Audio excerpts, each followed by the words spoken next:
Hello students, welcome to my channel. Today we are going to start multiplication of rational numbers. इससे पहले हम लोग addition और subtraction rational number का सीख चुके हैं। यहाँ पे क्या हम लोग सीखेंगे, रैशनल नंबर का मल्टीप्लिकेशन कैसे होता है। ओके, तो मल्टीप्लिकेशन वेरी सिंपल, बहुत ही आसान है। जैसे एक एग्जांपल देखिए, यहाँ 2/3 को -5/7 से मल्टीप्लाई करना है। तो बस एक बात का ध्यान रखना है, साइन का। साइन का आप अगर ध्यान रखना सीख गए तो बाकी इसमें कुछ खास है नहीं। जैसे 5 2 ज़ा 10 होगा तो 10 तो लिखेंगे ही, लेकिन प्लस और माइनस देखेंगे। यहाँ प्लस है, यहाँ माइनस है, तो हम लोग माइनस लिखेंगे। और बाकी 7 3 ज़ा 21, यही आपका आंसर हो जाएगा। ठीक है, एक बात का और ख्याल रखना है कि अगर कोई नंबर ऊपर नीचे डिवाइड होता हो, कटता हो, तो काटना है, उसके बाद उसको मल्टीप्लाई करना है। नहीं कटता हो तो एज इट इज़ हम लोग सीधा मल्टीप्लाई कर देंगे। जैसे इसमें कोई नंबर कटने वाला नहीं है, इसमें भी कटने वाला नहीं है ऊपर नीचे।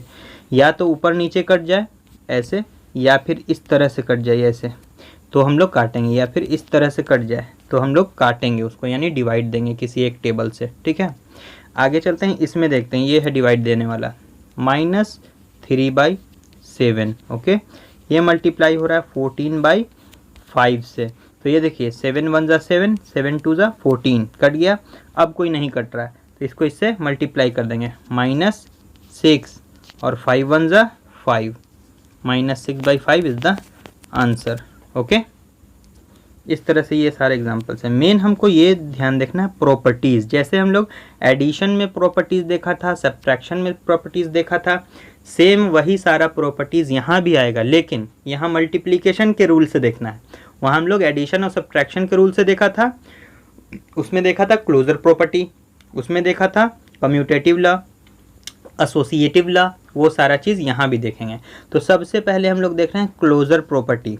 तो दो रेशनल नंबर को आपस में अगर मल्टीप्लाई किया जाए तो उसका जो रिजल्ट होगा ऑलवेज अ रेशनल नंबर। वो जो रिजल्ट होगा वो भी एक रेशनल नंबर होगा। जैसे 1/2 5/7 मल्टीप्लाई कर दीजिए तो 5 1 ज़ा 5 और 7 2 ज़ा 14। तो ये रेशनल नंबर था, ये भी रेशनल नंबर था, ये रेशनल, तो जो रिजल्ट मिला है वो भी क्या है, रेशनल है। तो क्लोजर प्रॉपर्टी ये बताता है जो दो रेशनल नंबर को अगर आपस में मल्टीप्लाई किया जाए तो रिजल्ट भी हमारा रेशनल नंबर ही मिलेगा। ठीक है, ऑलवेज। आगे चलते हैं, second property. Second property commutative law. Commutative law क्या बताता है कि दो नंबर को अगर मल्टीप्लाई किया जाए दो तरह से। कैसे? जैसे हम लोग 3/5 को मल्टीप्लाई कर रहे हैं 7/2 से। ठीक है, तो इससे क्या आएगा, 7 3 ज़ा 21 और 5 2 ज़ा 10, ये आएगा। अगर उसको उल्टा मल्टीप्लाई कर दें, किससे, 7/2 से मल्टीप्लाई कर दे 3/5 को, तो क्या रिजल्ट में कोई फ़र्क आएगा? देखते हैं, 7 3 ज़ा 21 और 5 2 ज़ा 10, इसमें कोई फ़र्क नहीं आया, ये कोई दिक्कत नहीं है। यानी किसी नंबर को उल्टा और सीधा किसी तरह से मल्टीप्लाई कीजिए, यानी पहले कीजिए या बाद में कीजिए, रिजल्ट में कोई फ़र्क नहीं होता है। तो कम्यूटेटिव लॉ यही बताता है कि मल्टीप्लिकेशन में दो नंबर को उसके ऑर्डर चेंज करके अगर मल्टीप्लाई करते हैं तो उससे क्या होता है, रिजल्ट में कोई फ़र्क नहीं पड़ता है, रिजल्ट एज इट इज़ रहता है। ओके, जैसे यहाँ एग्जांपल समझाया गया, आसानी से देख के आप समझ सकते हैं। यहाँ भी 15/28 आया, यहाँ भी 15/28 आया, यानी कि ये कम्यूटेटिव लॉ फॉलो करता है। यानी multiplication of rational number follow commutative law.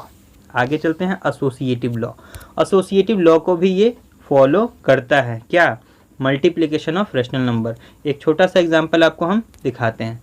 जैसे मान लिया लिखा हुआ कहीं 2/3 5/7 इंटू 1/3, ऐसा नंबर लिखा हुआ है। ओके, तो क्या करेंगे हम लोग, इसको मल्टीप्लाई करेंगे। तो इसमें पहले यहाँ ब्रैकेट हम लोग देते हैं, तो पहले इसको मल्टीप्लाई करेंगे। तो 5 2 ज़ा 10, 7 3 ज़ा 21 और इंटू 1/3, इसका आएगा 10 1 ज़ा 10 और 21 3 ज़ा 63।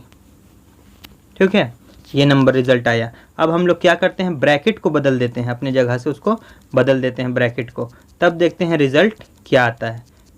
ओके, तो अब हम लोग ब्रैकेट यहाँ लगा देते हैं ऐसे।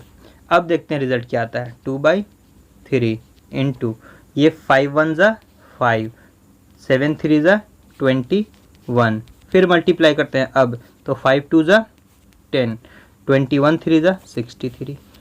तो दोनों में रिजल्ट हमारा क्या आता है, सेम आता है। तो इसका मतलब क्या है कि ये एसोसिएटिव लॉ को भी फॉलो करता है। ओके, तो हम लोग कह सकते हैं कि 3 रेशनल नंबर अगर एसोसिएटिव लॉ के ऊपर उसको वेरीफाई किया जाए तो वो वेरीफाई होगा, एसोसिएटिव लॉ को फॉलो करेगा। ठीक है, आगे चलते हैं। Existence of multiplicative identity.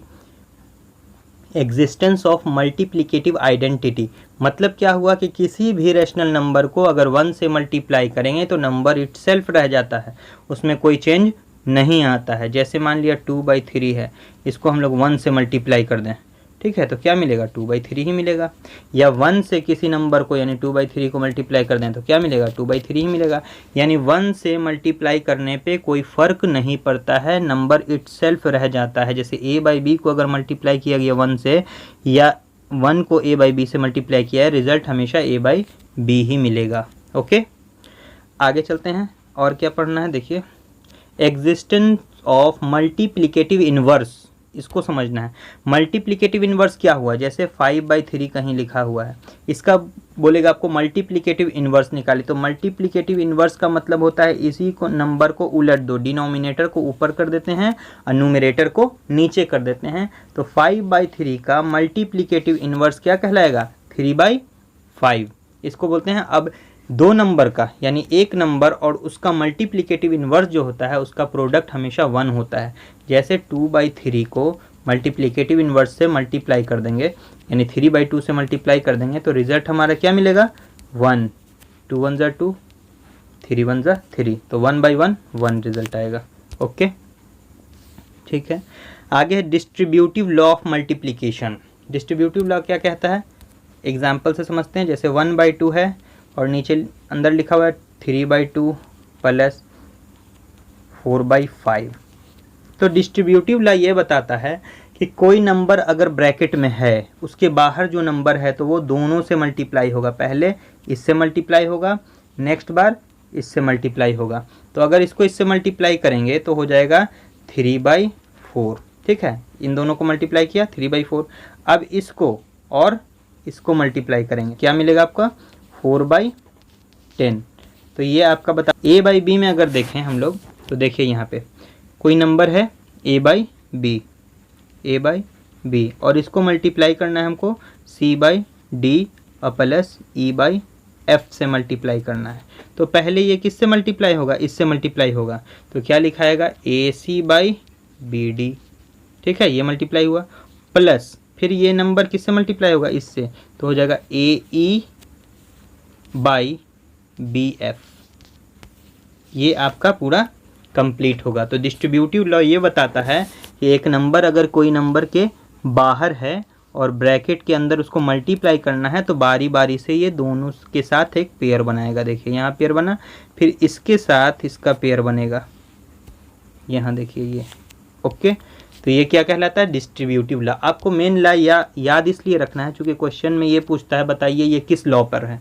तो आपको देख के समझ जाना है कि ये डिस्ट्रीब्यूटिव है, ये कम्यूटेटिव है, ये एसोसिएटिव है, ये इस लॉ को फॉलो कर रहा है। ठीक है, अब देखते हैं multiplicative property of zero.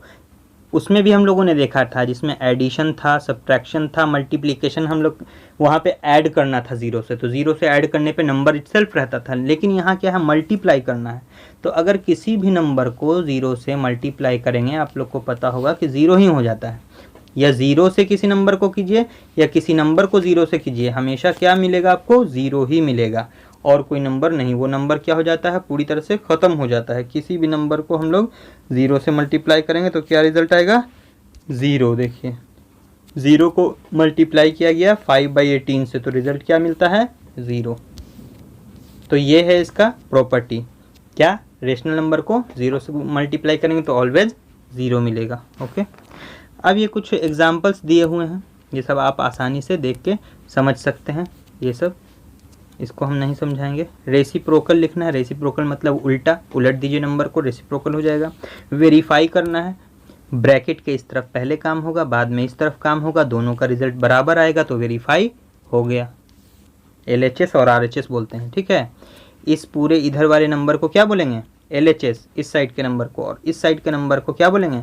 RHS। तो वेरीफाई हमको क्या करना पड़ता है कि LHS जो है वो RHS से बराबर है, LHS is equal to RHS। अगर ये हो गया तो वेरीफाई हो गया। ओके, आगे देखते हैं और क्या है। अब आपका एक्सरसाइज आ गया, ठीक है। तो एक्सरसाइज में कोई दिक्कत की बात है नहीं, आसानी से आपको मल्टीप्लाई करना है, कर सकते हैं। कटेगा तो काटेंगे और नहीं कटेगा तो सीधा मल्टीप्लाई उसको कर देंगे, लेकिन हम लोग साइन का ध्यान रखेंगे। जैसे ये क्वेश्चन है आपका, इस क्वेश्चन को हम बना के बता देते हैं। ओके, देखिए क्या है, -13/5 इंटू -10, -13/5 इंटू -10, इन दोनों को मल्टीप्लाई करना है। तो देखिए अगर कट रहा है तो काटेंगे, 5 1 ज़ा 5 और 5 2 ज़ा 10, तो यहाँ बचा -2। -2 किससे मल्टीप्लाई हो रहा है, -13 से, तो 13 2 ज़ा 26 होता है और माइनस माइनस मिलके प्लस हो जाएगा और नीचे कुछ नहीं बचा 1, तो इसका आंसर हो जाएगा 26। बस यही आंसर हो जाएगा। ओके, इसी तरह से वेरीफाई करना है तो पहले इस तरफ को हम लोग मल्टीप्लाई करेंगे, जो रिजल्ट आएगा, फिर इस तरफ से मल्टीप्लाई करेंगे, जो रिजल्ट आएगा, दोनों रिजल्ट बराबर हो जाएगा, LHS is equal to RHS, तो वेरीफाई हो जाएगा। उसी तरह से इन सबको भी वेरीफाई करना है, आप आसानी से कर सकते हैं। फिल इन द ब्लैंक्स है, ये भर सकते हैं। यहाँ पे क्या बोल रहा है आपको कि इसका मल्टीप्लिकेटिव इन्वर्स लिखिए, जैसे 13/25, इसका मल्टीप्लिकेटिव इन्वर्स लिखना है, तो इसी का क्या कर देंगे, उलट देंगे नंबर को, 25 ऊपर और 13 नीचे, तो ये हो जाएगा इसका मल्टीप्लिकेटिव इन्वर्स, यानी न्यूमरेटर चला जाएगा डिनोमिनेटर की जगह पे और डिनोमिनेटर चला जाएगा न्यूमरेटर की जगह पे, तो ये इसका मल्टीप्लिकेटिव इन्वर्स यानी रेसिप्रोकल हो जाएगा। दोनों इसका नाम है, रेसिप्रोकल भी कह सकते हैं और मल्टीप्लिकेटिव इन्वर्स भी कह सकते हैं, ठीक है। ये आपको यहाँ पे बोल रहा है वेरीफाई कीजिए, वेरीफाई पता है आपको कैसे करना है।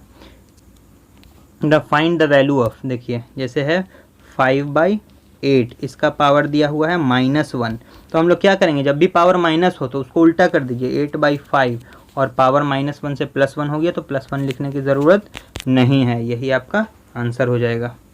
ओके, वेरीफाई आप आसानी से कर सकते हैं। पहले इस तरफ LHS का काम कीजिए, फिर RHS का काम कीजिए, और दोनों बराबर आ जाना चाहिए, तो वेरीफाई हो गया। यहाँ पे देखिए ये क्वेश्चन जो आपको बताया प्रॉपर्टीज़, उसके बेसिस पे है, पूछ रहा है बताइए ये कौन से प्रॉपर्टी पर है, ठीक है। तो यहाँ पे क्या दिखता है आपको कि एक बार 15/8 मल्टीप्लाई हो रहा है -12/7 से, फिर -12/7 मल्टीप्लाई हो रहा है -15/8 से, तो ये क्या है, A इंटू B, ये क्या है, A/B into C/D is equal to C/D into A/B, यानी कि ये कम्यूटेटिव लॉ को फॉलो करता है। कम्यूटेटिव लॉ 2 नंबर पे, यहाँ देखिए ये क्या है, एसोसिएटिव लॉ के ऊपर है, ये एसोसिएटिव लॉ है, ये डिस्ट्रीब्यूटिव प्रॉपर्टी है, ये सब पीछे आपको पढ़ा चुके हैं, ये 0 से मल्टीप्लाई करने वाला प्रॉपर्टी है। बाकी यहाँ पे आप फिल इन द ब्लैंक्स भी आसानी से कर सकते हैं। तो आपका पूरा यही सब होमवर्क है, 2 दिन के अंदर आप लोग बना के सबमिट कर सकते हैं। Okay, thank you for joining me.